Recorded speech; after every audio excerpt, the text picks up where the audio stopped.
Caião, podemos orar pedindo proteção aos nossos filhos?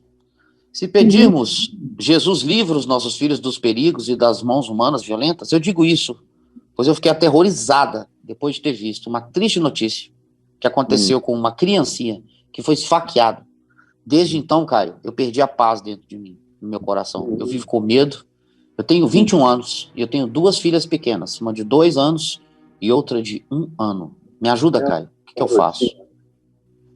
Garotinho, teve essas nenéns ainda muito novinho. 19. Minha filha. Olha, eu oro pelos meus filhos, como aprendi com Jó, que orava pelos seus filhos todos os dias e oferecia a Deus culto e oração de intercessão pelos seus filhos. E todos os filhos morreram no mesmo dia, num acidente.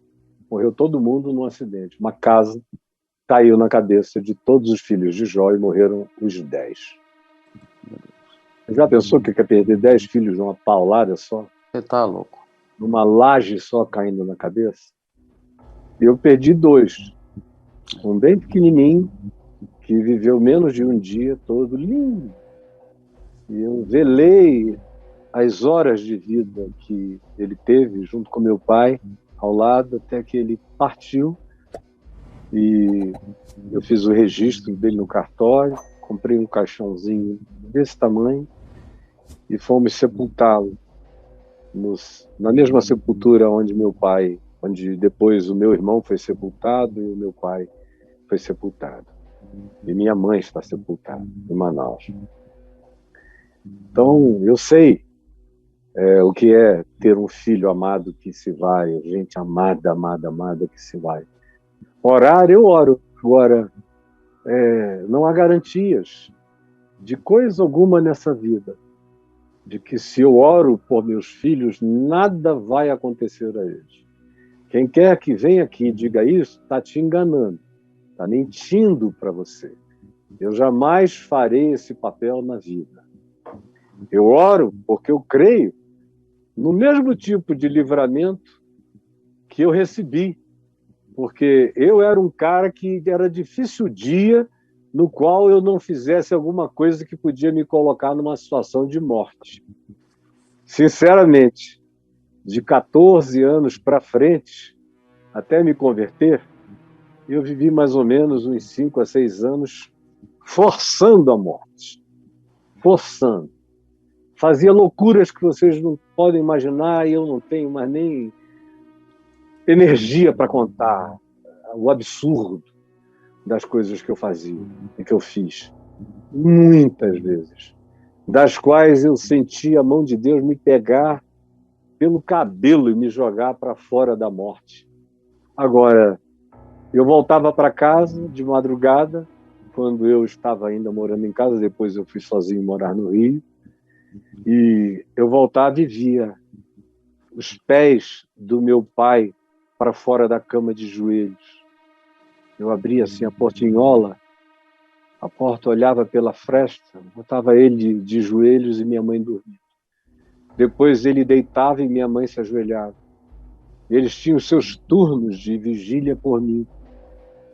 Depois, quando o Evangelho me penetrou, é que eu vim a entender e a ver como eu fui salvo milhares de vezes na minha estupidez, buscando o perigo e sendo salvo dele sem entender a boa mão de Deus respondendo às orações dos meus pais.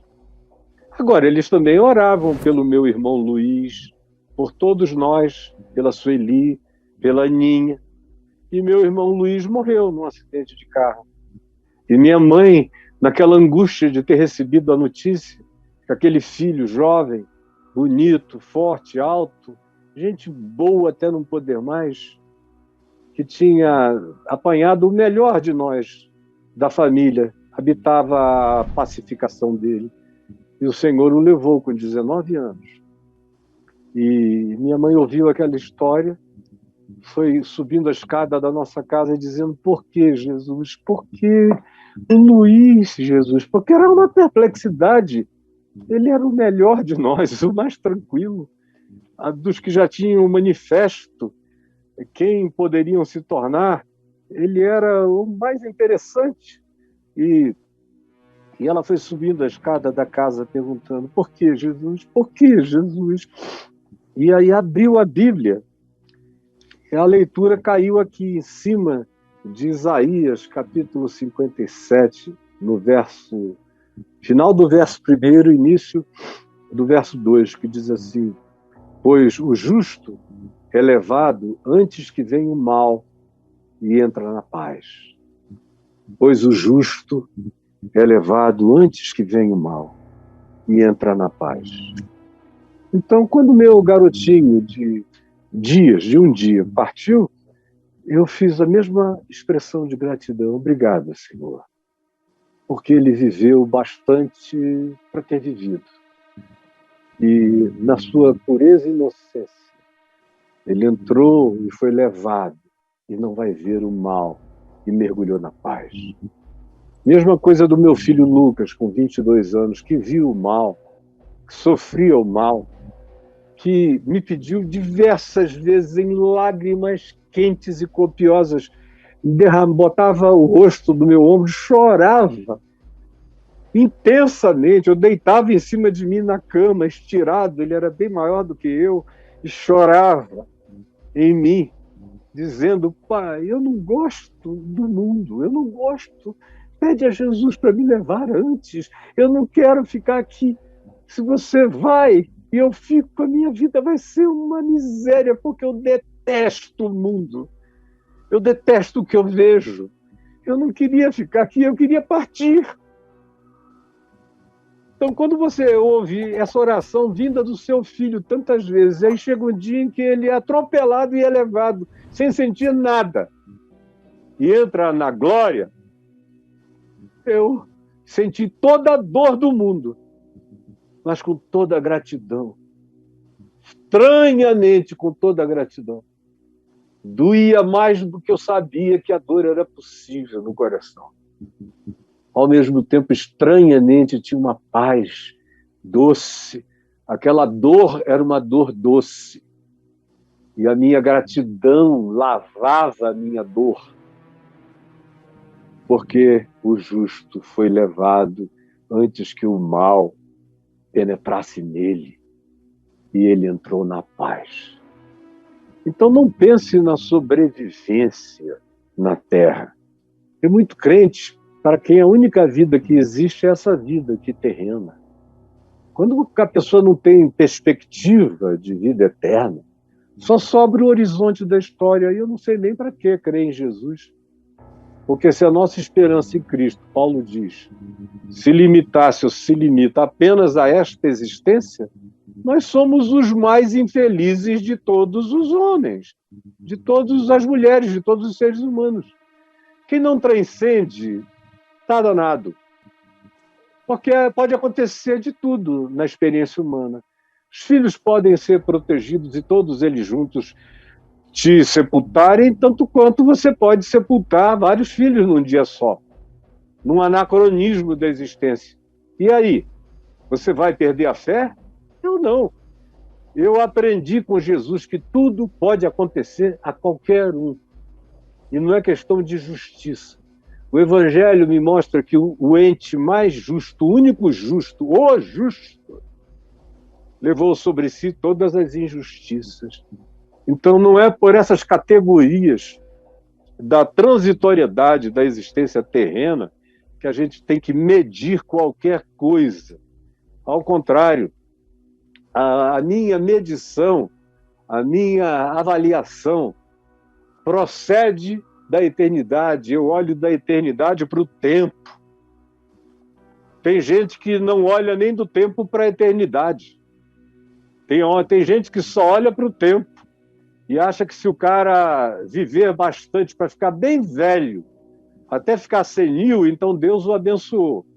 Mas se ele morrer antes da senilidade, foi um anacronismo que Deus não devia ter permitido. E aí não tem o que fazer com essas pessoas que dizem que são crentes, mas não transcendem na vida eterna, não tem como ajudá-las. Uma vida sem essa perspectiva não tem como transcender o abalo, o choque da morte. De modo que eu não tenho medo de nada. E Deus sabe. O que eu estou te falando, estou dizendo de todo o meu coração. Eu quero não perder mais nenhum filho na terra, sabendo, todavia, que filhos não são perdíveis. Eu não perdi um filho. Ele foi para a vida eterna. Jó também. Se diz lá que os 10 filhos dele, depois de um tempo, passada a sua calamidade, foram substituídos por 10 novos filhos. Interessante que lá no livro de Jó se diz que na restauração de Jó, Deus deu tudo para ele em dobro, menos os filhos. Porque ele perdeu vacas, fazendas, casas, bens, móveis e imóveis, todo tipo de bens.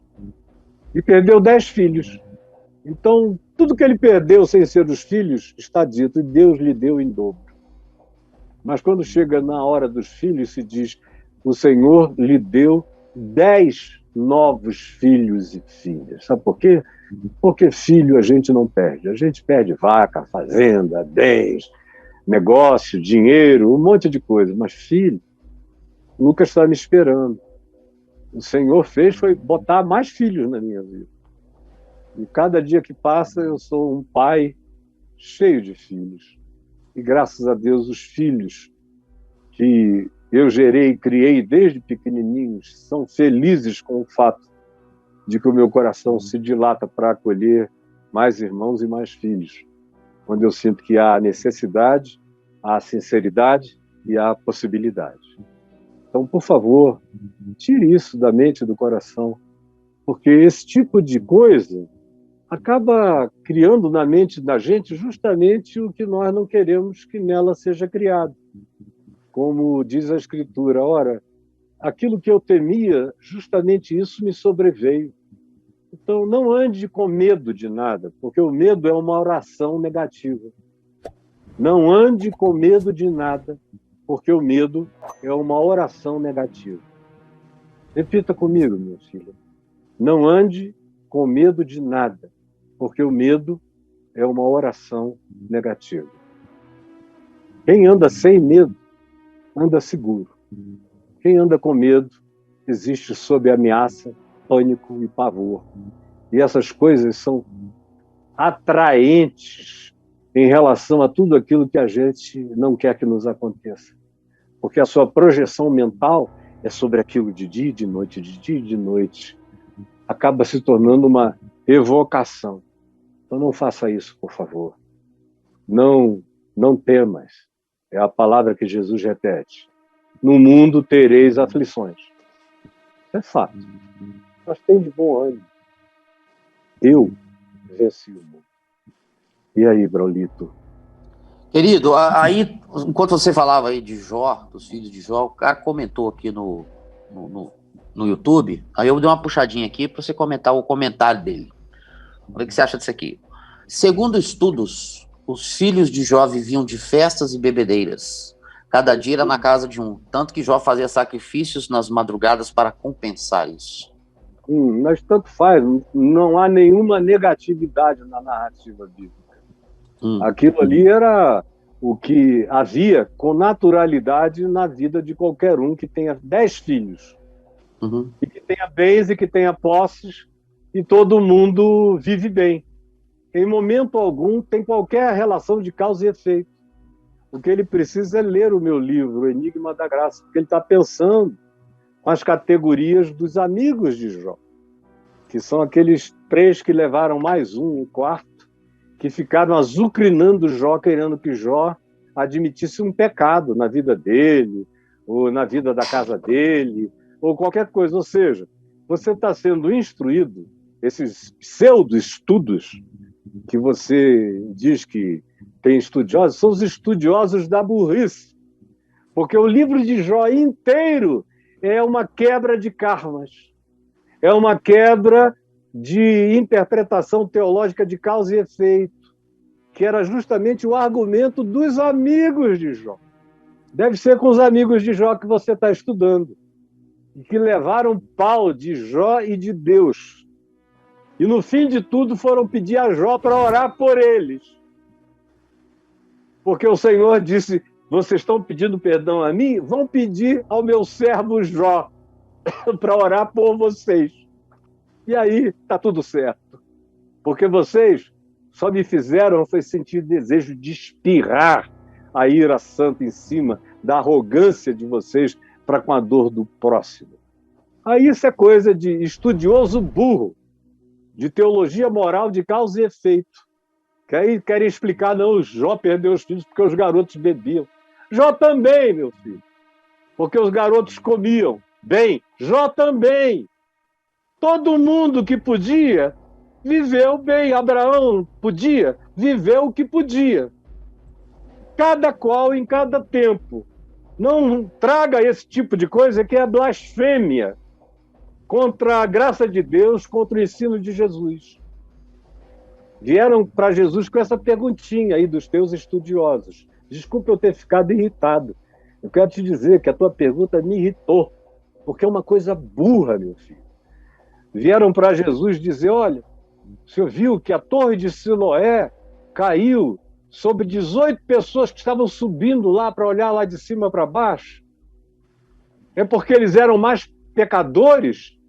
Aí Jesus disse: em verdade eu vos digo que nenhum deles era mais pecador do que os outros habitantes de Jerusalém, indo ao templo, oferecendo sacrifícios, isto, aquilo, aquilo outro.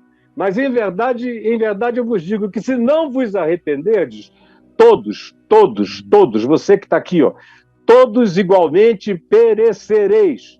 Todos, Braulio, todos igualmente perecereis.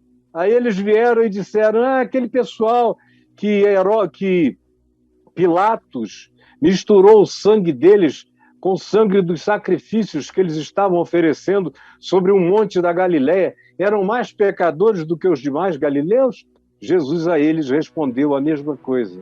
Em verdade eu vos digo que aqueles homens não eram mais pecadores do que qualquer outro habitante da Galiléia, mas se não vos arrependerdes, você que tem esse juízo perecerá. Vai provar na tua carne, na tua pele, o significado do juízo que você põe sobre os outros.